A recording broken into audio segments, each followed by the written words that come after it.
She forged my father's signature the night he had his stroke. I didn't find out until I walked into the bank, and they told me the account had already been closed. My name is not important. What matters is that I am 31 years old. I grew up in a 3-bedroom house in Oakville, Ontario, and for the last 4 years I have watched my stepmother slowly erase every trace of my family from our own home. My father, Douglas, built his wealth the quiet Canadian way 30 years, as a civil engineer in Hamilton, a paid-off house, a modest RRSP, a small investment portfolio. He managed himself on Questrade every Sunday morning in his bathrobe. He was not a flashy man. He drove a used Subaru and bought his dress shoes on sale at the Bay. He was careful, disciplined, and deeply proud of what he had built for us. He met Renata 3 years after my mother passed. I was 24. I told myself I would be mature about it. I told myself my father deserved companionship. I smiled at every dinner. I helped her move her boxes in. I said nothing when she repainted the living room, a color my mother would have hated. But Renata was never interested in being part of our family. She was interested in what our family had. I noticed it in the small things first. The way she would ask my father pointed questions about his pension when she thought I wasn't listening. The way she steered conversations toward the house. How much had he paid for it? Had he ever had it appraised? What did he think it was worth now with the market the way it was? My father was a trusting man. He thought she was simply curious. I thought she was taking inventory. When my father had his stroke in February, a cold Tuesday morning, the kind where the ice on the driveway is invisible until you're already falling, Renata was the one who called 911. I will give her that. She was also the one who, while he was still in the ICU at Hamilton General, began making phone calls I was not supposed to hear. I arrived at the hospital the afternoon of his second day there. I had driven from Toronto in a near panic, and when I pushed through the doors of the family waiting room, Renata was on her phone, turned toward the window. Her voice was low, but her words were clear enough. She said, "The POA is already signed. I just need the account numbers." Then she heard me come in and hung up. She turned around, and her face shifted into something soft and worried. She said the doctors were cautiously optimistic. She said we just had to wait. I sat across from her, and I smiled, and I nodded, and I thought, power of attorney. My father had never mentioned giving her power of attorney. My father spent 11 days in the ICU and then 6 weeks in a rehabilitation facility in Burlington. During that time, Renata had full control of his affairs. I told myself there had to be a legal explanation. Maybe he had arranged it before the stroke. Maybe I was overreacting. I was grieving in anticipation, already half mourning a man who was still alive, and I thought perhaps that grief was distorting my judgment. Then I went to the bank. It was a Thursday in late March. My father had asked me, through the effort of recovering speech, to check on a GIC that was coming up for renewal. He wanted to know the maturity date. A simple errand. I drove to the TD branch in Oakville where he had banked for 22 years, and I gave his account number to the teller. And she looked at her screen and then looked at me with the careful, neutral expression that bank employees are trained to use when they are about to deliver terrible news. The account had been closed. 18 days earlier, the funds just over $94,000 had been transferred out. I asked where. She said she could not tell me. I asked who had authorized it. She said the account holder or their authorized representative. I asked to speak to the branch manager. The branch manager was a kind man with a lanyard and a concerned face, and he pulled up the record and he showed me, without showing me more than he legally could, that the transaction had been authorized under a power of attorney document. He said if I had concerns about the validity of the document, I would need to consult a lawyer. I sat in my car in the parking lot for a long time. Then I called my father's oldest friend, a retired notary named Gerald, who had done our family's legal paperwork for decades. I asked him if my father had ever come to him about a power of attorney for Renata. Gerald was quiet for a moment, and then he said no. He said Doug had actually called him the previous autumn to ask about updating his will, but they had never gotten to it, and Doug had certainly never mentioned executing a POA. I asked Gerald what the POA document would have needed to be valid in Ontario. He said it would need to be signed by my father in the presence of a witness who was not the attorney, not Renata. He said it would need to be notarized or witnessed by a commissioner of oaths. I asked him what happened if it wasn't. He said then it was not a valid document. He said then it was fraud. I did not confront Renata. This was the hardest decision I have ever made. Every instinct I had was screaming at me to drive to that house, stand in the kitchen my mother had cooked in, and demand answers. But something steadier in me said, not yet. If I confronted her now, she would know what I knew.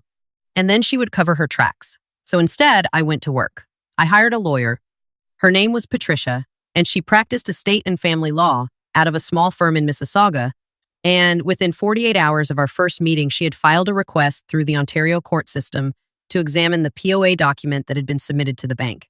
She also applied for an emergency order to freeze any further transactions on my father's accounts. While we waited, I visited my father every day at the rehabilitation center. I did not tell him yet. He was working so hard to recover relearning to hold a pen, to string sentences together, and I could not lay this at his feet while he was fighting to come back to himself. Instead, I sat with him and watched Jeopardy reruns and brought him Tim Hortons and held his hand and made myself be present. While inside, I was building a case brick by careful brick. Renata came to visit him 3 times in 6 weeks. Each time she stayed less than an hour. Each time she left before I did. My father noticed. He could not yet say much, but his eyes were still sharp. And once, after she had gone, he looked at me for a long moment and said slowly, carefully, "Something's wrong." I said, "I know, Dad, I'm handling it." He nodded. He trusted me. That trust was the thing that kept me going. Patricia came through faster than I expected. The POA document that Renata had submitted to the bank had been witnessed by someone named Kay Wills. Patricia ran the name through the Law Society of Ontario database and then through the Public Notary Registry. Kay Wills did not appear in either. The Commissioner of Oath's stamp on the document came back to a business address in Brampton that, when a process server went to check it, turned out to be a mailbox rental shop that had been closed for 8 months. The signature on the document, my father's signature, was sent to a forensic document examiner. She had 30 years of experience and had testified as an expert witness in 16 Ontario court proceedings. Her report came back in 10 days. She concluded with a high degree of professional certainty that the signature had not been produced by the same hand as the verified samples from my father's genuine documents. The pen pressure was inconsistent. The letter formations in his surname did not match his established pattern. It was a forgery. I didn't fall apart when Patricia told me. I felt something cold and clear settle over me, the way the air feels in Oakville in November, sharp and still and completely honest. I had known. Some part of me had known from the moment Renata hung up that phone in the hospital waiting room. Patricia also found, through the court-ordered financial disclosure, that the $94,000 from the TD account was not the only money that had moved. There were 2 other transactions. A joint savings account my parents had originally opened together, and my father had never closed $31,000 transferred to an account in Renata's name at a different institution 2 weeks before the stroke, at a time when my father had already been showing symptoms he had not yet told anyone about, and a credit line secured against the house $45,000 drawn down over the previous 8 months in increments small enough to avoid automatic flags. Total 170 noll. Gone. I will be honest with you. There were nights during those weeks when I sat on the floor of my apartment in Toronto and just breathed. When the anger and the grief and the disbelief all arrived at once, and I could not outrun them. I thought about my father building that money slowly over 30 years, driving his used Subaru, buying his shoes on sale. I thought about my mother, who had trusted him to be careful, to protect what they had built together. I thought about Renata sitting in that hospital waiting room, while my father was fighting for his life 20 feet away, already on the phone, already calculating. Then I got back up. Patricia filed the criminal complaint with the Hamilton Police Service Financial Crimes Unit in early May. 2 detectives came to her office, and we sat in the boardroom, and I gave them everything: the forensic report, the financial records, the timeline, Gerald's statement, the documentation from the mailbox rental shop. One of the detectives, a woman named Singh, was methodical and calm. She asked clear questions. She took notes. Before she left, she said, "Miss, you did the right thing by not confronting her. Evidence disappears when people know they're being watched." I had known that instinctively. It helped to hear it confirmed. Here's the part that people always ask about, and I want to describe it carefully, because it matters. Renata did not know the investigation was underway. Patricia had been careful about what was disclosed and when. Renata had continued to use the house in Oakville, my father's house, as though it were hers. She had, we later learned, already contacted a real estate agent. She had not listed it yet, but she had received a market assessment. The house was currently valued at approximately $1.1 million. In a market like Oakville, in a house that had been owned free and clear for 11 years, that was the number she had been counting on. What she did not know was that my father's house was protected. When my parents bought the home together in 1993, it was held in joint tenancy. When my mother passed, ownership transferred automatically to my father.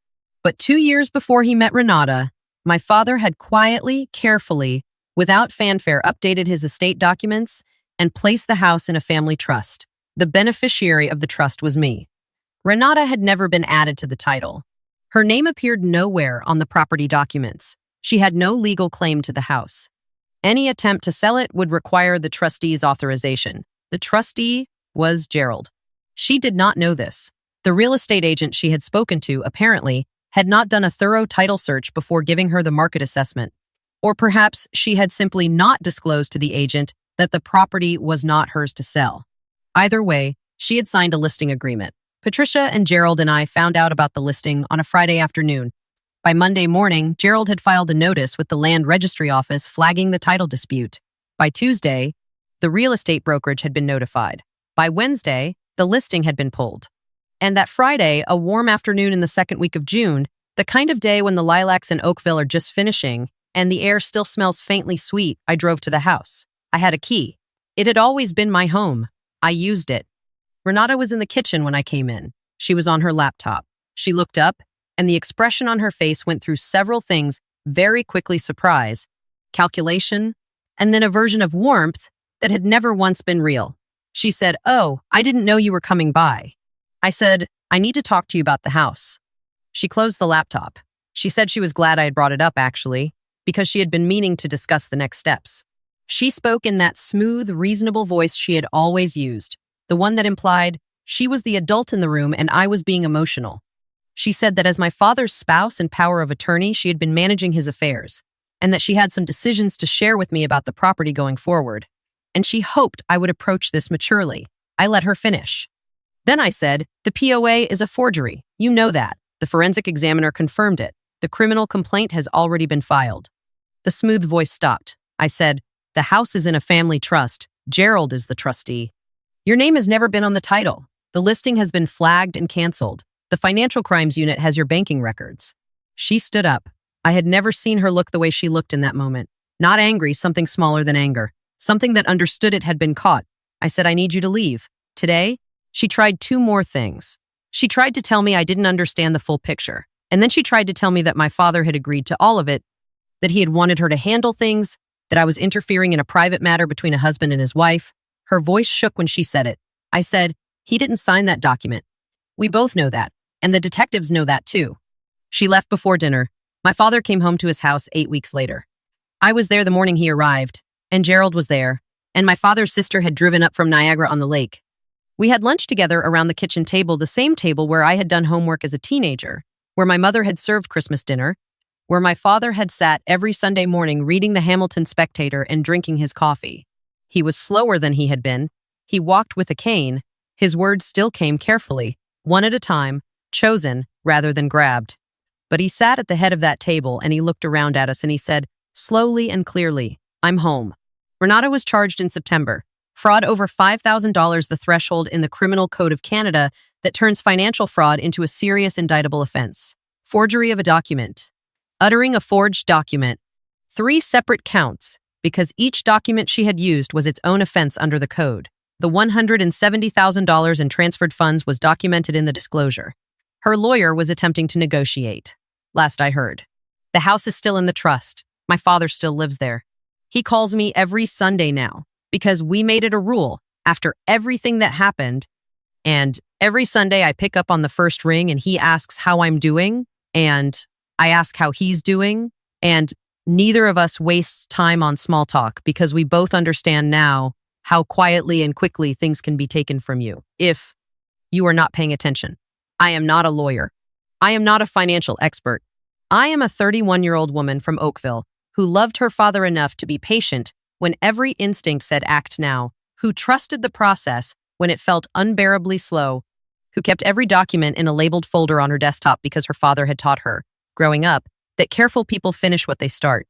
If you are watching this and something feels wrong, a document you never saw signed, an account that doesn't add up, a person in your family who asks too many questions about what things are worth, pay attention to that feeling. You do not have to confront anyone. You do not have to make accusations. You just have to start keeping records. The evidence will speak. You just have to make sure it gets the chance.